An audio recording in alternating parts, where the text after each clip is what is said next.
Halo semua, selamat datang di channel Wortel Lemes. Seperti biasa, bersama gua, Brand, sebagai narator kalian yang tersayang, tercinta, termantap. Wow. Yeah. Selamat datang lagi di cerita full story Sans SMP. Dan sekarang kita memasuki season ketiga. So, ya, jadi kita mulai aja langsung story season 3 ini. Oke. 1. Kemiskinan. Setelah season 2 berakhir, Sans SMP sempat tidak aktif dalam waktu yang lama karena para admin masih belum mempersiapkan apapun untuk season ketiganya. Para penonton pun bertanya-tanya nih, kemana perginya season 3? Apakah Sans SMP masih berlanjut? Semuanya sudah menunggu. Para admin pun segera mempercepat pekerjaannya. Dan beberapa minggu kemudian, season 3 pun dibuka. Pada hari itu, seperti biasa, para member dikumpulkan di lobi untuk melakukan briefing. Di lobi itu mereka melihat ada deretan kios yang dijaga oleh para villager yang sedang berjualan. Mereka menjual makanan, senjata, tanaman, buku enchant, potion, spawn egg, dan kebutuhan survival lainnya. Tapi lihatlah harganya. Angka nolnya banyak sekali. Entah kenapa barang-barang itu dijual dengan sangat mahal di sana. Setelah melihat-lihat kios, Beacon Cream sebagai admin memberitahu, jika ingin memulai survival, kalian harus ketik /sans dan kalian akan langsung teleport keluar lobby. Para member pun langsung menjalankan instruksinya. Dan boom, mereka pun teleport ke sebuah pulau yang sangat kecil. Setiap satu pulau maksimal ditempati oleh 2 orang. Di sana mereka hanya dibekali chest yang berisi item-item starter seperti leather armor dan wooden axe. Di pulau itu juga mereka disediakan 1 tanaman sugarcane, 1 pohon, dan 1 ekor domba berwarna merah. Pulau itu dikelilingi oleh air yang sangat beracun. Jika mereka menyentuh air itu, maka mereka akan terkena damage. Bukan hanya lautan saja, tapi di sini hujan juga beracun. Ketika hujan turun, mereka harus memiliki tempat untuk berteduh. Kecuali jika mereka menggunakan potion of water breathing. Ya, potion itu juga disediakan di dalam chest, tetapi jumlahnya hanya sedikit. Sisanya harus membeli di kios yang ada di lobby dengan harga yang sangat mahal. Para member tidak akan mungkin bisa membelinya dengan kondisi mereka yang sekarang.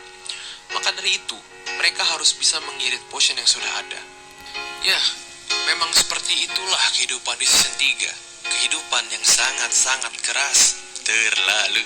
Bagaimanapun juga, semuanya harus mampu bertahan hidup di pulau sekecil ini dengan peralatan yang seadanya.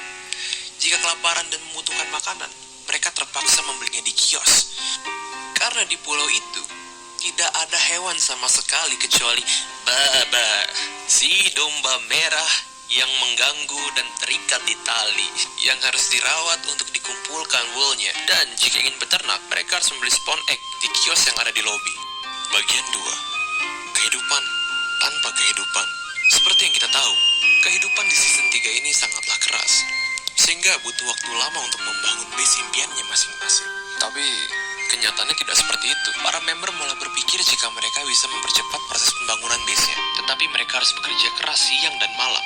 Lebih tepatnya, mereka akan melakukan maraton agar bisa mempercepat progresnya masing-masing. Seperti bermain Skyblock, semua berawal dari cobblestone generator.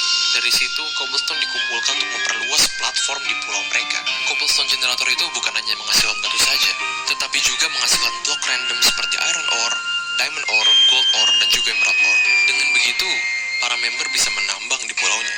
Lalu, mereka menebang pohon dan menanamnya kembali agar bisa mengumpulkan kayu. Kayu-kayu itu nantinya bisa digunakan untuk membangun rumah atau yang lainnya. Selain itu, mereka juga harus mengumpulkan uang dengan menjual hasil tambangnya. Para member melakukan semua itu tanpa lelah karena mereka bisa menghabiskan waktu 12 jam hanya untuk mengumpulkan resource. Bener sih, bro, why? Beberapa member mampu bertahan di season 3 ini, tetapi beberapa yang lainnya memilih untuk meninggalkan season 3 karena tidak sanggup melanjutkan survivalnya. Ya, memang begitulah sulitnya bertahan hidup di sini. Semuanya telah disibukkan oleh pulaunya masing-masing demi membuat base yang besar. Ya, keras season 3, keras. Persaingan harta. Dalam waktu sekitar 1 bulan, masing-masing pulau sudah semakin luas, sudah semakin banyak bangunan, dan juga sudah ada ladang pertanian. Nampaknya mereka semua sudah mendekati tujuannya masing-masing, yaitu membangun base yang besar. Mereka saling berkunjung dari satu pulau ke pulau lainnya untuk melihat perkembangannya. Ternyata, jika diperhatikan, setiap pulau selalu memiliki bangunan yang terbuat dari diamond, emerald, dan juga gold. Sebenarnya, untuk apa semua itu? Nah, di Sans SMP Season 3 ini, Ternyata admin sudah memasang sistem rank yang otomatis akan menghitung pulau mana yang paling kaya. Sistem ini disebut dengan sistem top 10 atau 10 pulau terkaya di Sans SMP. Dari sinilah persaingan harta pun dimulai. Masing-masing pulau harus mengumpulkan poinnya sebanyak mungkin. Semakin banyak poinnya, maka peringkat mereka di top 10 akan semakin meningkat. Poin akan bertambah setiap mereka meletakkan blok yang terbuat dari mineral seperti diamond block, emerald block, block of gold, iron block di sekitar pulau mereka. Dan itulah sebabnya mereka semua mengumpulkan blok mineral itu hingga bertumpuk menjadi sebuah menara tinggi. Namun, di tengah-tengah sengitnya persaingan, Night D pun bergabung di Sans SMP untuk pertama kalinya. Dia datang sebagai member generasi ketiga. Semua orang mengira dia tidak akan bisa ikut bersaing karena terlambat bergabung. Tapi ternyata, perkembangan pulaunya sangat cepat berkat hadiah-hadiah yang selalu diberikan oleh para member. Sehingga tanpa disadari dia pun menjadi bagian dari persaingan itu. Dan juga itu membuat para member grinding tanpa henti. Dan mereka terus-menerus membuat menara dari bangunan blok mineral demi bisa mencapai peringkat pertama. Walaupun pada akhirnya semua orang kelelahan karena kurang tidur. Dan Zimiu adalah orang yang bisa meraih peringkat pertama dan memenangkan persaingan itu. Sedangkan Teguh Sugianto adalah orang pertama yang berhasil menyelesaikan base-nya di season 3 ini. Oke, sebelum kita lanjut, Febri mau jelasin sesuatu nih. Hai guys, buat kalian yang suka cari kesibukan lain, gue punya rekomendasi nih buat kalian, sebuah aplikasi baru yang bisa bantu gue untuk mendapatkan income tambahan, yaitu Binomo. Binomo adalah sebuah aplikasi investasi. Nah, gue sudah investasi di Binomo kurang lebih 6 bulan, dan sekarang gue menunjukin bagaimana cara menggunakan aplikasinya. Caranya itu, kita harus mempelajari arah grafik, apakah akan naik atau turun. Di sini aku mulai invest 69.000, aku memilih naik, yes, berhasil guys. Investasi di Binomo bisa banget buat jadi kesibukan atau aktivitas baru gue untuk nambah-nambah income tambahan. Dengan modal mulai dari 14.000, kamu bisa berpotensi mendapatkan income tambahan. Dan sekarang, gua mau nunjukin ke kalian sejarah penarikan uangnya. Kalian tinggal tekan 3 garis di atas kiri ini, lalu klik saldo. Untuk kamu yang mau investasi di Binomo, harus berumur 18 ke atas ya guys. Dan ingat, namanya investasi emang ada risikonya. Jadi modal kalian bisa berisiko. Khusus buat kalian, gua ada kode promo DU100 untuk mendapatkan bonus deposit di akun kamu. Jadi tunggu apa lagi? Yuk download aplikasi Binomo atau klik link yang ada di deskripsi.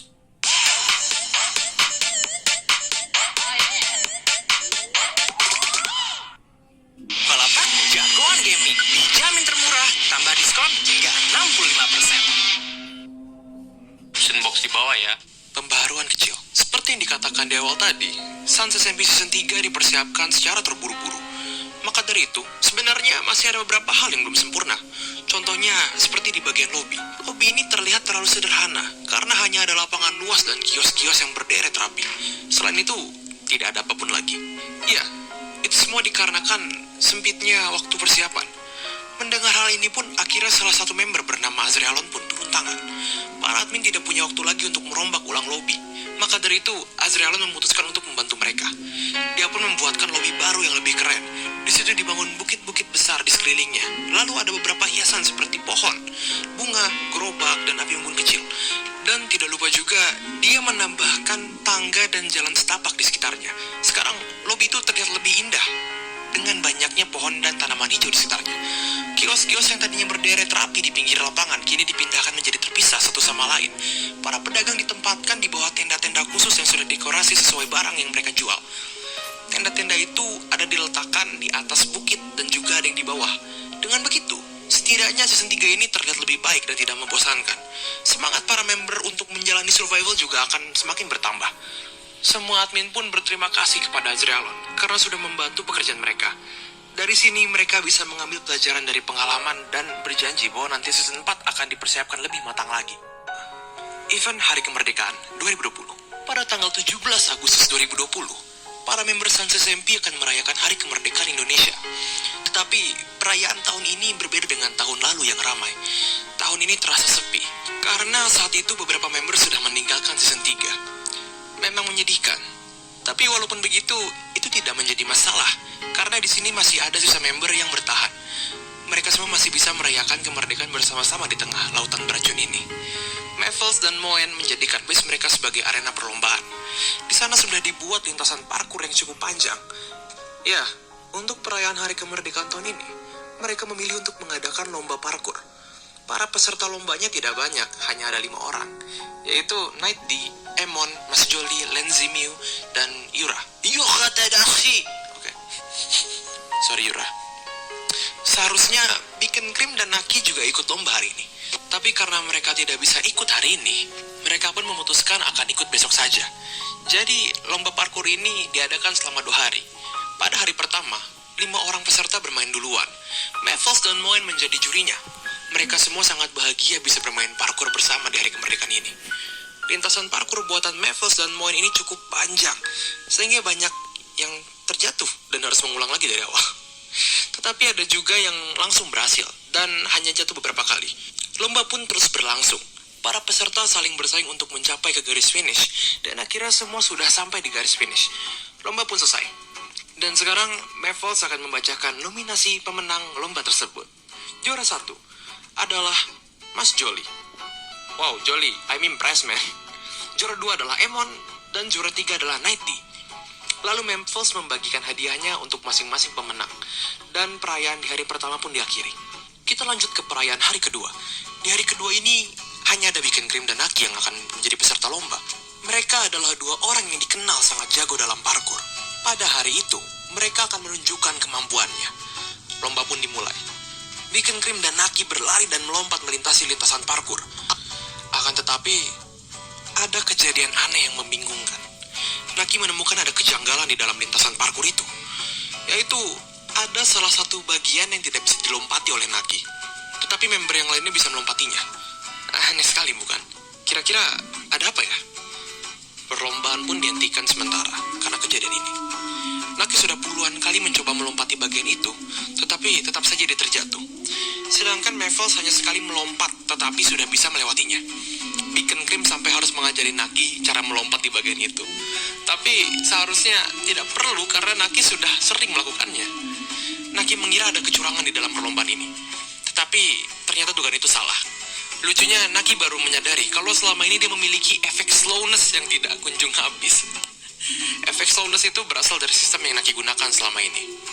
Pantas saja, dari tadi dia tidak dapat melompat tinggi. Naki pun segera memperbaiki sistemnya dengan kekuatan admin. Setelah masalah selesai, mereka pun melanjutkan perlombaannya lagi. Kemudian, akhirnya mereka berdua berhasil mencapai ke garis finish. Dan pemenangnya pun dibacakan.